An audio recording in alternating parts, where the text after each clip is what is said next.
Dans la chambre 412, des moniteurs rythmiques et mécaniques diffusaient un rythme cardiaque régulier, le seul son dans la cage stérile où était enfermé l'homme le plus dangereux de Chicago. Pendant 6 mois, Clara Jenkins fut la seule à veiller sur sa vie qui s'éteignait. Elle le lavait, surveillait ses constantes vitales, et au cœur de la nuit, pour ne pas sombrer dans la folie face au silence assourdissant, elle lui lisait des histoires. Elle pensait réconforter un fantôme. Elle croyait que son esprit était à des millions de kilomètres, perdu dans les ténèbres. Elle se trompait. La nuit où les assassins vinrent enfin achever leur mission, l'homme qui n'avait pas bougé d'un muscle depuis 6 mois ne se réveilla pas simplement. Il lui saisit le poignet, l'entraîna dans l'ombre et murmura son nom. L'aile privée du centre médical de Street Jude ne ressemblait pas à un hôpital. On aurait dit la suite pentouse d'un hôtel de luxe, avec par hasard des perfusions et des régulateurs d'oxygène. Il n'y avait pas de famille en pleurs dans les couloirs, pas de résidents pressés courant avec leurs dossiers, et absolument aucun visiteur non autorisé. L'étage était entièrement financé par des donateurs privés, une façon polie et fiscalement avantageuse de désigner la famille Castigleyon. Clara Jenkins, 27 ans, croulant sous les prêts étudiants contractés pour ses études d'infirmière, était si désespérée qu'elle signa un accord de confidentialité qui ressemblait davantage à un pacte avec le diable, pour le triple de son salaire habituel. Elle fut mutée au 4e étage. Son seul patient était Nicolas Castion. Les médias le présentaient comme un PDG influent du secteur de la logistique. Dans la salle de repos, on murmurait qu'il était le chef impitoyable du plus grand réseau criminel organisé de la ville. 3 mois auparavant, il avait été abattu devant un restaurant de luxe de River North. 5 balles, 2 dans la poitrine, une à l'épaule et une à la tempe qui lui avaient fracturé le crâne et l'avaient plongé dans un coma profond et persistant. En entrant dans la chambre 412, Clara s'attendait à se sentir intimidée. Au lieu de cela, elle ressentit un vide profond et glacial. Nicolas Castillion gisait au centre de l'immense chambre stérile, maintenu en vie par un réseau complexe de tubes translucides. C'était un homme impressionnant, même dans cet état pâle et affaibli de mort imminente. Il avait des traits fins et aristocratiques, des cheveux épais et noirs qu'elle devait laver soigneusement tous les 3 jours, et une mâchoire sculptée dans le marbre. L'échelle de Glasgow le situait à un niveau obstiné de 3. Pas d'ouverture des yeux, pas de réponse verbale, pas de réaction motrice, un fantôme vivant. Devant sa porte se tenait Matteo Russo, un colosse en costume sur mesure qui ne semblait jamais cligner des yeux et parlait rarement. Il était l'ombre de Nicolas, rescapé de l'embuscade qui avait envoyé son patron à l'hôpital, et il considérait le couloir comme un poste de contrôle militaire. Pendant les premières semaines, le quotidien de Clara était purement clinique. Elle vérifiait son cathéter central, gérait sa sonde d'alimentation, le retournait toutes les 2 heures pour prévenir les escarres et notait ses constantes vitales stagnantes. Le silence de la chambre était oppressant. Un silence pesant et suffocant régnait, seulement troublé par le sifflement rythmé du respirateur et le bip régulier et monotone du moniteur cardiaque. C'était le son d'un homme prisonnier du purgatoire. Pour préserver sa propre santé mentale, elle commença à lui apporter des livres. Tout commença innocemment. Clara s'asseyait dans la faible lumière de la lampe de chevet pendant le coup de barre épuisant de son quart de nuit, à 3 heures du matin, et lisait à voix basse. Mais le silence lui pesait toujours. Un mardi pluvieux de novembre, elle contempla le visage immobile de Nicolas. Sa poitrine se soulevait et s'abaissait avec une précision mécanique. Elle s'éclaircit la gorge. « Je ne sais pas si vous m'entendez », murmura-t-elle, se sentant un peu bête. « Les neurologues disent que non, mais il fait trop silencieux ici. Alors, vous allez écouter un peu d'Alexandra Dumas. » Elle ouvrit son exemplaire usé du Comte de Monte Cristo. Elle commença au chapitre 1. Sa voix était hésitante au début, mais au fil des heures et des jours, puis des semaines, cela devint leur rituel. Elle lisait l'histoire d'Edmond Dantès, un homme trahi par ses proches, jeté dans une cellule sombre et obscure, oublié du monde et laissé à l'abandon. Parfois, en lisant les passages décrivant l'isolement de Dante au château d'Ay, elle levait les yeux vers Nicolas. Les parallèles étaient troublants. Voilà un homme puissant, terrassé par une trahison qu'il n'avait sans doute jamais vu venir, emprisonné dans les ténèbres de son propre esprit brisé. « Patience », lut Clara à voix haute un soir, le sommeil hivernal tapant contre la vitre blindée de la fenêtre. Patience étant, c'est la seule façon pour lui de survivre. Elle tendit la main avec un gant de toilette chaud et humide, essuyant délicatement une goutte de sueur sur son front. Ses doigts effleurèrent sa tempe, juste à côté de la cicatrice rose pâle laissée par la balle. Pendant une fraction de seconde, elle crut percevoir un frémissement imperceptible sous son contact, une crispation de la mâchoire. Elle se figea, le souffle coupé. Elle fixa son visage pendant 5 longues minutes, guettant le moindre signe. Rien. Le moniteur conserva son rythme immuable et indifférent. Pep pep pep. Ce n'était qu'un spasme musculaire, se répéta-t-elle. Une activation aléatoire de synapses endommagées. Mais tandis qu'elle reprenait sa lecture, Elle ne pouvait se défaire de cette impression troublante. Le vide oppressant de la pièce avait changé. On se serait cru moins dans un tombeau que dans une salle d'attente. Au bout de 5 mois, l'atmosphère au 4e étage commença à se corrompre. Le choc initial de l'incapacité de Nicolas s'était dissipé, remplacé par l'énergie dangereuse et instable d'un vide de pouvoir. Clara n'avait pas besoin de lire les journaux pour savoir que la situation se dégradait. Elle le constatait à l'extérieur de la chambre 412. Matteo Russo, le garde du corps stoïque, paraissait de plus en plus épuisé. Les cernes sous ses yeux étaient violacées, et son costume flottait un peu plus sur sa carrure imposante. Il arpentait la pièce plus souvent, la main constamment à l'intérieur de sa veste. Puis vinrent les changements. Matteo n'était plus toujours à la porte. De nouveaux hommes se relayaient, des hommes au regard plus froid et à l'attitude moins professionnelle. Ils fumaient dans les cages d'escalier malgré le règlement de l'hôpital. Et ils regardaient Nicolas non pas avec révérence, mais avec une faim calculatrice et impatiente. L'artisan de ce changement arriva par une nuit glaciale de fin janvier. Il s'appelait Léo Rossi. Rossi était le bras droit de Nicolas, un homme qui affichait son ambition comme un parfum criard. Il entra dans la suite VIP avec l'arrogance d'un propriétaire inspectant un immeuble qu'il s'apprête à démolir. Flanqué de 2 des nouveaux gardes, il se tenait au pied du lit de Nicolas, l'air non pas triste, mais agacé. Du nouveau, infirmière. Rossi demanda, sans la regarder, les yeux rivés sur le rythme de la respiration de Nicolas. « Non, Monsieur Rossi. » Clara garda une voix neutre, rangeant un plateau de seringues pour éviter son regard. Son état neurologique est stable, mais il ne réagit pas. Rossi laissa échapper un rire sec et sans humour. St. Quel mot inutile. Une pierre est stable, ma chérie. Ça ne veut pas dire qu'elle est vivante. Il s'approcha, se penchant au-dessus des barreaux du lit. Une odeur de cigare froid et de menthe poivrée émanait de lui. C'est une tragédie, murmura Rossi d'un ton faussement léger. Le patron piégé comme ça, sans dignité. Un homme comme Nicolas. Il ne voudrait pas vivre comme un légume. C'est presque un manque de respect envers sa mémoire que de le maintenir branché comme une télévision en panne. Une vague d'angoisse glaciale s'empara de l'estomac de Clara. Elle s'agrippa au bord du chariot médical. Les médecins disent qu'il y a toujours une chance. Les médecins sont payés pour être optimistes. Rossi la coupa, posant enfin sur elle ses yeux bleus pâles et vides. Je suis réaliste, et la réalité, c'est que les affaires vont mal. La famille a besoin d'un chef, pas d'un fantôme. Il frappa sèchement le cadre métallique du lit. Le bruit résonna comme un coup de feu dans la pièce silencieuse. Continuez comme ça, infirmière, même si je soupçonne que vos services ne seront bientôt plus nécessaires. Il quitta la pièce d'un pas décidé, laissant derrière lui un silence pesant et toxique. Au cours des 2 semaines suivantes, la tension devint insoutenable. Clara commença à remarquer des anomalies. Les registres de médicaments avaient été consultés par un utilisateur non autorisé dans la base de données de l'hôpital. Les caméras de sécurité du couloir extérieur se mirent soudainement à dysfonctionner pendant des heures. Son angoisse atteignit son paroxysme un soir où elle se rendit à la salle de repos du personnel, au bout du couloir, pour prendre un café imbuvable du distributeur automatique.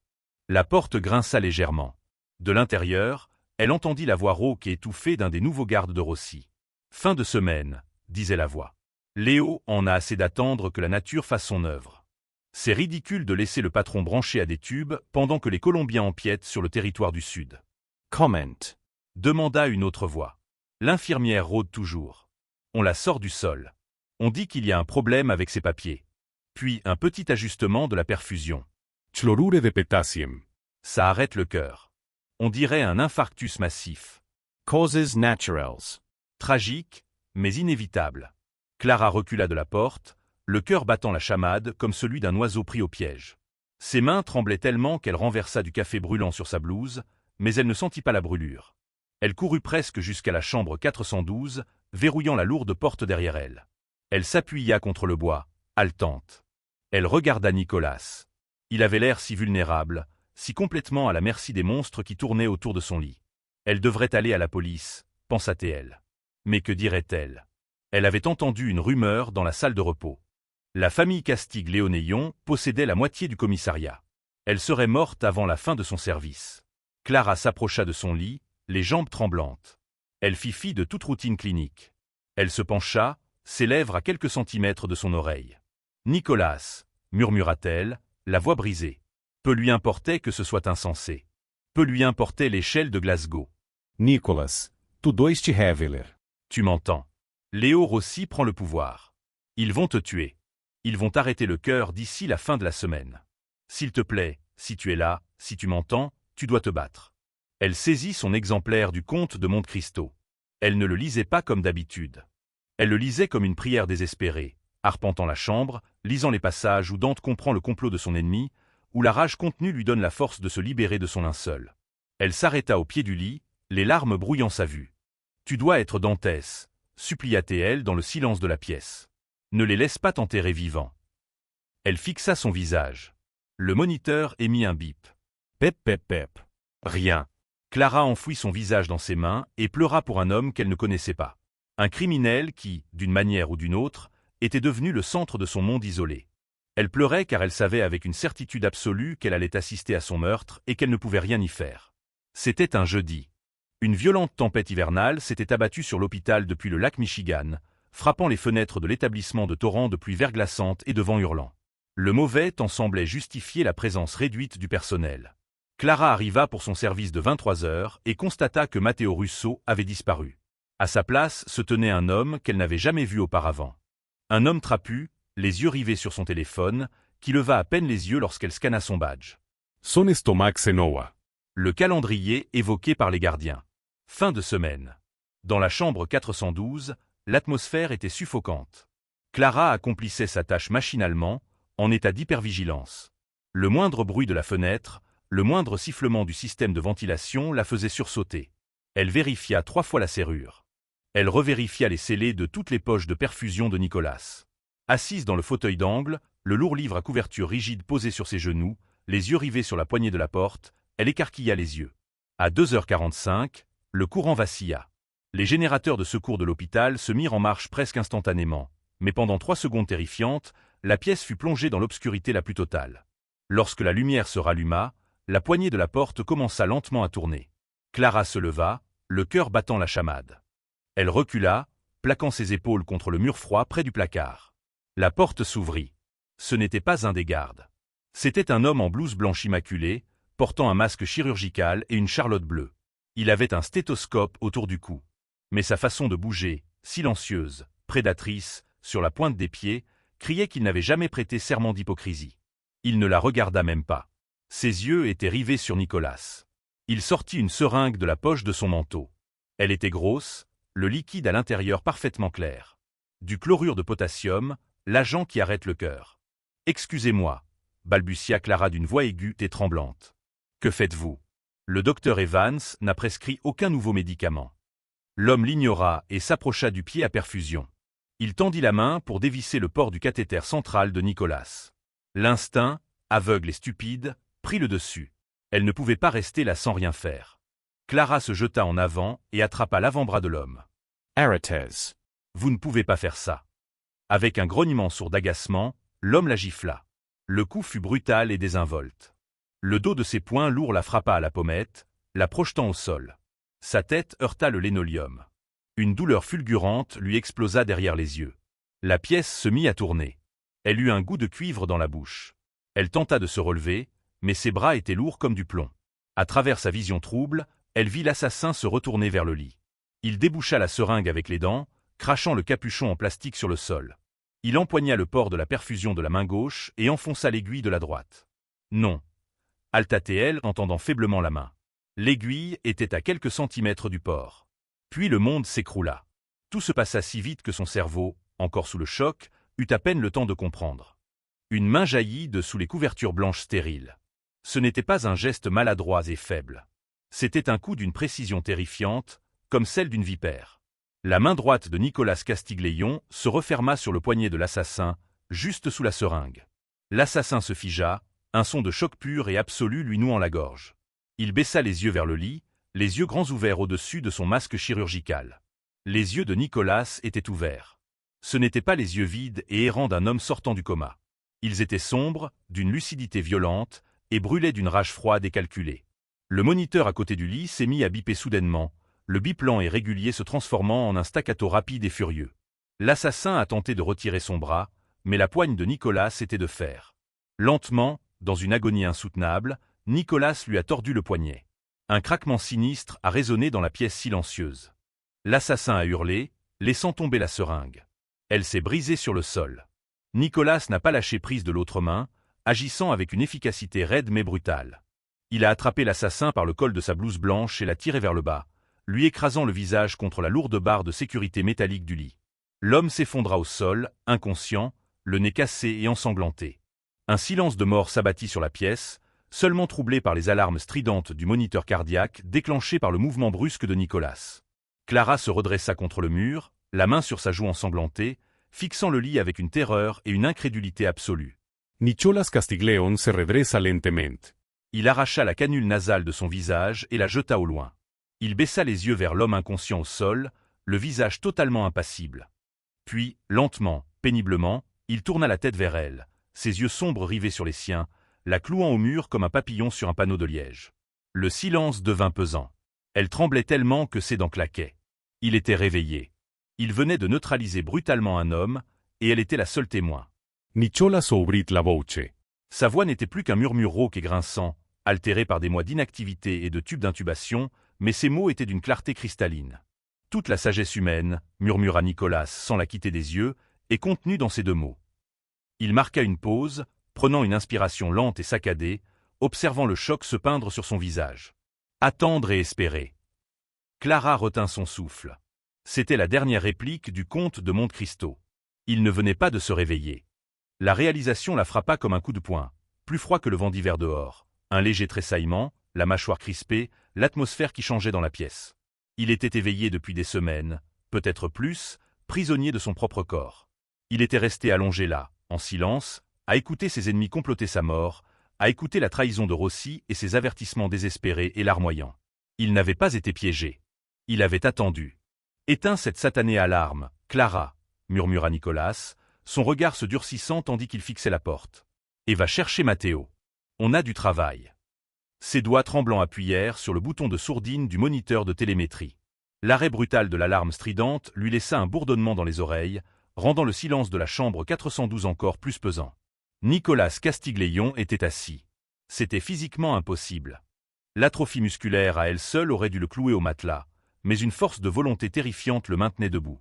Sa poitrine se soulevait au rythme de ses respirations laborieuses, sa peau pâle luisant de sueur froide. Il ressemblait à un roi déchu se frayant un chemin hors de sa crypte. « Matteo » répéta-t-il d'une voix à peine audible. Il toussa, un son sec et rauque qui lui serra la poitrine. « Où est-il »« Je ne sais pas » balbutia Clara en pressant une main contre sa joue douloureuse. Lorsqu'elle la retira, ses doigts étaient tachés de sang. Il n'était pas à la porte quand j'ai commencé mon service. Il y avait un nouvel homme, un des hommes de Léo. La mâchoire de Nicolas se crispa, ses muscles vibrant furieusement sous sa peau pâle. Il baissa les yeux vers l'assassin gisant dans une mare de sang, puis les releva vers elle. Il ne tuerait pas Matteo dans l'enceinte de l'hôpital. Trop de bruit, trop de sang. Il faut que ma mort paraisse propre. Naturelle, une chute tragique. Son regard sombre la transperça, faisant disparaître toute trace de détachement professionnel. Ils le détiennent quelque part non loin de là.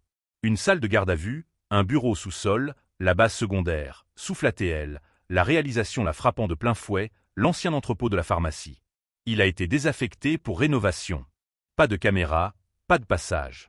Nicolas hocha brièvement la tête, crispé. Il se redressa, basculant ses jambes hors du lit, sa blouse d'hôpital relevée, révélant des jambes amaigries, mais sa prise sur la barre de lit métallique était serrée à sans blanchir les jointures. « Aidez-moi à me relever » ordonna-t-il. Ce n'était pas une demande. Clara hésita une fraction de seconde. Tous les protocoles, tous ses instincts d'infirmière lui criaient de le recoucher, de déclencher une urgence, d'appeler un médecin. Mais l'homme étendu sur le sol, le poignet brisé et la seringue de chlorure de potassium à la main, était la preuve irréfutable qu'appeler les médecins serait une condamnation à mort. Elle s'avança, passant son bras autour de sa taille, et le laissa poser son bras lourd sur ses épaules. Il était glacé, sa peau de marbre. Mais sous cette surface, elle sentait une tension terrifiante et contenue. Lorsqu'il prit appui sur ses jambes, il laissa échapper un sifflement aigu de douleur, ses genoux fléchissant. Elle se raidit, supportant tout son poids, ses bottes glissant légèrement sur le linoleum. « Je te tiens » murmura-t-elle avec force, surprise par la conviction inébranlable de sa propre voix. « Je te tue, Nicolas. » Il tourna la tête. Son visage était à quelques centimètres du sien. Pour la première fois, elle ne regardait pas un patient endormi. Elle plongeait son regard dans celui du prédateur suprême de Chicago. Un magnétisme dangereux émanait de son regard, une gravité obscure qui menaçait de l'engloutir. Il leva sa main libre, ses phalanges effleurant sa pommette meurtrie et ensanglantée. Son contact était d'une douceur surprenante comparée à la violence dont elle venait d'être témoin. « Il le paiera », murmura Nicolas, son pouce suivant le contour de la blessure. « Mais Clara, pour l'instant, j'ai besoin que tu sois plus courageuse que jamais. J'ai besoin que tu ailles dans ce sous-sol. » Son estomac se noa. « Je ne peux pas traverser ces couloirs, » dit-il, la frustration transparaissant dans sa voix rauque. « Si les hommes de Léo me voient, ils m'achèveront. » Enfilet applause. « Ta place est ici. Trouve Matteo. Préviens-le. Dis-lui que le comte est réveillé. » Clara déglutit difficilement, sentant sa propre peur l'envahir. Elle regarda la porte, puis de nouveau Nicolas. Elle avait passé 6 mois à maintenir cet homme en vie. Elle n'allait pas le laisser mourir ce soir. « Il y a un fauteuil roulant dans le placard, » dit-elle d'un geste rapide. Elle le tira, bloqua les roues et l'aida à s'installer sur le siège en vinyle. Elle jeta une épaisse couverture de laine sur ses genoux pour dissimuler ses jambes tremblantes. « Si quelqu'un entre, tu fais semblant d'être encore sous l'emprise de l'hypnose. »« Compris. » Un sourire sombre et menaçant étira ses lèvres. « J'ai 6 mois d'entraînement, Clara. Vas-y. » Clara sortit discrètement de la chambre 412 et pénétra dans le couloir désert et faiblement éclairé. Dehors, la tempête faisait rage, faisant trembler les vitres et couvrant le bruit de ses pas précipités. Le trajet jusqu'à l'ascenseur de service lui parut une lente marche vers l'échafaud. Chaque ombre ressemblait à un homme armé. Elle appuya sur le bouton du sous-sol. La descente fut interminable. Lorsque les portes s'ouvrirent avec un sifflement, elle pénétra dans un labyrinthe de murs de béton et de néons vacillants. L'air était imprégné d'une odeur de poussière et d'antiseptique rance. Elle descendit le couloir à pas de loup, l'oreille aux aguets. Par-dessus le bourdonnement des générateurs de l'hôpital, elle perçut un martèlement rythmé et étouffé. Il provenait de la lourde porte en acier de l'ancienne pharmacie. Elle colla son oreille contre le métal froid. « Matteo » murmura-t-elle. Le martèlement cessa. Une voix étouffée et furieuse parvint à travers l'acier. « Qui est-ce, Clara ?» Un soulagement si intense l'envahit que ses jambes faillirent flancher. « Oui, attends. » Elle regarda le clavier électronique. Le voyant rouge clignotait. « C'est verrouillé, Matteo. Tu connais le code. C'est une serrure de maintenance standard. » Il cria à travers la porte. « Et c'est le 911. » Elle composa le code. Un bourdonnement strident. Voyant rouge. Ça ne marcha pas. Elle rappela. « Et c'est le déverrouillage d'urgence. 0451. » Elle tapa frénétiquement. Le voyant clignota en vert et le lourd verrou se referma. Elle tira la poignée et la porte s'ouvrit brusquement. Matteo Russo était attaché à un tuyau porteur avec des colliers de serrage ultra résistants. Son visage était tuméfié, sa veste de costume déchirée. Dès qu'il la vit, ses yeux s'écarquillèrent de panique. « Clara, tu ne devrais pas être ici. Il faut que tu partes. Léo a ordonné l'élimination du patron ce soir. Il y a un assassin dans les parages. » « Je sais, » l'interrompit-elle en s'agenouillant et en sortant une paire de ciseaux de traumatologie de la poche de sa blouse. Elle se mit à scier frénétiquement l'épaisse bande de plastique qui lui liait les poignets. Il entra dans la pièce. Matteo se figea, le visage blême. « Nicolas est là. »« Il est réveillé, » dit-elle, le collier de serrage se brisant enfin. Matteo la fixa comme si elle venait de parler en langue. « Qu'est-ce que tu as dit ?»« Il a arrêté l'assassin. Il lui a cassé le poignet.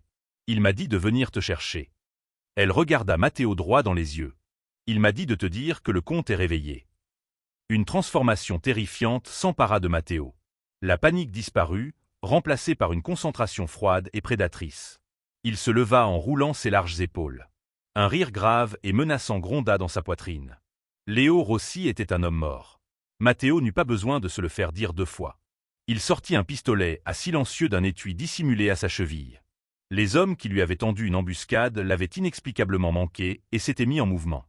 Ils empruntèrent l'escalier de service pour retourner au 4e étage, se déplaçant comme des fantômes dans la cage d'escalier. Lorsqu'ils atteignirent le couloir devant la chambre 412, le garde de Léo était toujours là, assis sur une chaise, les yeux rivés sur son téléphone. Il n'entendit même pas Matteo s'approcher derrière lui. D'un coup rapide et brutal, la crosse du pistolet s'abattit sur l'arrière du crâne du garde. L'homme s'effondra au sol sans un bruit. Matteo le traîna dans un placard à fournitures vides. Ils poussèrent la porte de la chambre 412. Nicolas était exactement là où Clara l'avait laissé, assis dans le fauteuil roulant, dans la pénombre d'un coin. L'assassin était toujours inconscient, étroitement bandé avec des compresses médicales, un chiffon dans la bouche. Patron, souffla Matteo en s'agenouillant près du fauteuil. C'était un geste de loyauté absolue et sincère. Vous êtes de retour. Je ne suis jamais parti, Matteo, gronda Nicolas en serrant l'épaule de son garde du corps. Mais ma patience a des limites. Le piège était tendu avec la précision méticuleuse d'un maître d'échecs. Nicolas refusa de retourner dans le lit. Au lieu de cela, ils mirent en scène le drame. Ils remontèrent les draps stériles sur les oreillers, dessinant la silhouette d'un corps. Ils branchèrent les électrodes du moniteur cardiaque à l'assassin inconscient. Ligoté et bâillonné sur le sol sous le lit, un bip régulier et rythmé emplirait la pièce. Nicolas était assis dans le fauteuil roulant, relégué dans l'ombre la plus profonde, derrière l'épais rideau d'intimité près du placard. Matteo se tenait plaqué contre le mur derrière la porte, complètement hors de vue. Clara était assise dans son fauteuil habituel près de la fenêtre, le livre ouvert sur les genoux, le cœur battant si fort qu'elle était certaine que toute la pièce pouvait l'entendre. « Il viendra confirmer le meurtre », avait murmuré Nicolas dans l'obscurité quelques instants auparavant. « Léo est trop vaniteux pour se fier à la parole d'un autre. Il a besoin de voir mon cadavre. » Ils attendirent. Dehors, la tempête grondait. La colère grondait. Une symphonie chaotique qui masquait parfaitement la tension intérieure. 10 minutes passèrent, puis 20. Le silence était insoutenable. Finalement, la poignée tourna. La porte s'ouvrit lentement. Léo Rossi entra dans la chambre 412. Il portait un manteau de cachemire sombre et coûteux, dont les épaules étaient saupoudrées de neige. Il jeta un coup d'œil autour de lui, son regard balayant Clara d'un revers de main avant de se fixer sur le lit. Il ne remarqua pas l'assassin disparu. Il aperçut seulement la forme inerte sous les couvertures et entendit le bip régulier du moniteur. Rossi eut un sourire narquois. C'était une expression de triomphe froide et hideuse. Il s'approcha lentement du pied du lit, retirant ses gants de cuir. « C'est fait, alors », dit Rossi d'une voix empreinte d'une fausse mélancolie. Il regarda Clara. « Je vois que vous avez survécu à la nuit, infirmière. J'imagine qu'Arthur a été irréprochable. » Clara serra les bords de son livre, le fixant sans rien dire. « Ne me regardez pas comme ça, » dit Rossi. Il soupira, appuyé contre le pied de lit en métal. C'est l'ordre naturel des choses. Les faibles sont appelés pour que les forts puissent prospérer. Nicolas était un titan autrefois, mais le garder ici, comme une pièce de musée, c'était pathétique. Je lui ai rendu service. Pas toi, Léo. La voix émergea des ombres derrière le rideau. Elle était rauque, brisée, et totalement dénuée de chaleur. Rossi se figea, le visage instantanément livide. Il fixa le rideau, la bouche s'ouvrant et se fermant en silence.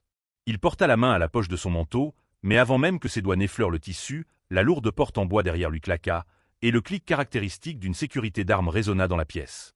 Les mains en l'air, Léo, ordonna Matteo depuis l'embrasure de la porte, son arme pointée droit sur la tête de Rossi. Rossi leva lentement les mains, les yeux écarquillés d'une terreur proche de la folie. Matteo, tu es censé être mort, ajouta Matteo d'un ton utile. Vous devriez engager de meilleurs hommes. Le rideau s'ouvrit lentement. Clara poussa Nicolas en avant dans son fauteuil roulant. La faible lumière de la lampe de chevet soulignait les traits anguleux et creux de son visage, lui donnant moins l'air d'un homme que celui d'un esprit vengeur. Rossi trébucha en arrière, heurtant le bord du lit. « Nicolas, patron, c'est un miracle. » Le mensonge était si frénétique, si désespéré, qu'il en était presque pitoyable. « Un miracle », répéta doucement Nicolas. « Il sera proca. Non, Léo. » Un miracle suppose une intervention divine. Ce n'était que de la patience, celle qu'on apprend quand on est enfermé dans le noir. Nicolas arrêta la chaise à quelques pas de son subordonné. L'atmosphère était électrique, chargée d'une promesse de violence. « J'ai tout entendu, Léo », dit Nicolas, sa voix baissant d'un ton, portant le poids terrifiant de l'autorité absolue. « Pendant 2 mois, je suis resté éveillé dans ce lit. Je t'ai entendu te plaindre du territoire colombien. Je t'ai entendu ordonner le détournement des cargaisons portuaires. Et je t'ai entendu, là où tu es maintenant, dire que mon héritage était un inconvénient. » Rossi tremblait visiblement. Des gouttes de sueur perlaient sur son front malgré le froid ambiant. « Nicolas, je te jure, il me faisait pression. Les capitaines, ils te croyaient mort. Je devais faire bonne figure. Toi, tu as fait étalage d'ambition. » Nicolas le coupa net, et de trahison. Nicolas leva lentement sa main droite, celle-là même qui avait brisé le poignet d'un assassin 1 heure plus tôt, et pointa un doigt vert. « Ouvre la porte. Emmène-le, Matteo. Emmène-le à l'entrepôt sur le fleuve. Je veux que tous les capitaines soient là avant l'aube. Ils doivent voir ce qui arrive quand on essaie d'enterrer un homme qui respire encore. Nicolas, Je t'en prie. Supplia Rossi, son arrogance complètement anéantie. Il se jeta en avant, mais Matteo l'attrapa par le col de son manteau de marque, le plaqua violemment contre le mur et lui enfonça le canon du pistolet sous le menton. Pas un mot de plus, Léo, grogna Matteo. Il regarda Nicolas. C'est fait, patron. Matteo traîna Rossi, terrifié et en larmes, hors de la pièce. La porte se referma derrière eux. Soudain, la pièce était de nouveau vide. Il n'y avait plus que Clara et l'homme en fauteuil roulant. L'adrénaline qui la maintenait debout s'évapora brusquement. Ses genoux fléchirent et elle s'affaissa dans le fauteuil près de la fenêtre, enfouissant son visage dans ses mains. Un sanglot lui déchira la gorge. La terreur absolue de la nuit, la violence. L'incroyable réalité était que l'homme à qui elle lisait des histoires depuis 6 mois complotait un meurtre pour le compte de la mafia. C'en était trop. Elle sentit une douce chaleur sur son genou. Elle leva les yeux. Nicolas s'était approché d'elle en fauteuil roulant. Il était épuisé, le visage tiré et pâle, visiblement marqué par l'effort physique, mais son regard était d'une incroyable douceur. Il tendit la main et prit la sienne, tremblante. Sa poigne était chaleureuse et étonnamment ferme. « Je suis désolé, Clara, » murmura-t-il. « Je suis désolé d'avoir apporté mes ténèbres dans ta lumière. »« Tu ne les as pas apportées, » murmura-t-elle en essuyant une larme sur sa joue valide. « Elles t'ont trouvé. »« Je ne le savais pas. Tu en savais assez pour me prévenir, » dit-il en effleurant ses jointures du pouce. « Tu en savais assez pour rester alors que tu aurais pu fuir. Tu t'es battu pour un fantôme. Tu m'as rattrapé au monde alors que je dérivais dans les ténèbres. J'entendais ta voix chaque nuit. Le comte de Monte Cristo. Tu m'as donné l'encre dont j'avais besoin pour remonter à la surface. » Il se pencha légèrement en avant, la distance entre eux s'évanouissant. L'odeur d'antiseptique fut soudainement submergée par son parfum intense de propre, de virilité et de vie. « Demain, Matteo t'apportera une mallette, » dit Nicolas d'une voix grave et implacable. « Elle contient 2 millions de dollars en liquide non traçable et un nouveau passeport. Tu peux quitter Chicago. Tu peux rembourser tes dettes. Aller où tu veux dans le monde. Et tu ne me reverras plus jamais, ni mon monde. Tu as mérité ta liberté. » Clara le fixait, le cœur battant la chamade. C'était une porte de sortie. Une évasion parfaite. « Et si je ne veux pas de la mallette ?» demanda-t-elle d'une voix à peine audible. Le regard de Nicolas s'assombrit, une lueur possessive brûlante illuminant ses yeux. Il porta lentement sa main à ses lèvres et y déposa un baiser chaud et prolongé. Un frisson la parcourut. « Si tu restes, » murmura-t-il contre sa peau, les yeux rivés sur les siens. « Si tu restes avec moi dans mon monde, à mes côtés, je te donnerai tout, Clara. » Je reduirai en cendres qui conk osera te toucher. Mais tu ne pourras pas repartir. Dehors, la tempête hurlait, projetant la pluie contre les vitres, mais dans la chambre 412, le monde s'était réduit à l'espace qui les séparait. Elle contemplait l'homme revenu d'entre les morts, l'homme dont elle avait surveillé le pouls, dont elle avait inconsciemment sauvé l'esprit. Elle repensa à sa vie tranquille et sans histoire avant d'arriver au 4e étage. Elle tendit la main, ses doigts effleurant la cicatrice pâle sur sa tempe. Il ferma les yeux, se laissant aller à son contact. « Je n'ai jamais pu finir ce livre, » murmura-t-elle. Nicolas ouvrit les yeux, un sourire lent et sublime illuminant son visage. Il la tira doucement de sa chaise, l'attirant à lui jusqu'à ce qu'elle soit agenouillée devant lui. Ses bras l'enlacèrent étroitement, la retenant prisonnière dans l'obscurité. « Alors nous avons tout notre temps, » promit-il. « Si cette histoire vous a fait vibrer, vous ne voudrez surtout pas manquer la suite. L'univers des empires souterrains, des secrets dangereux et des amours interdites ne fait que commencer sur cette chaîne.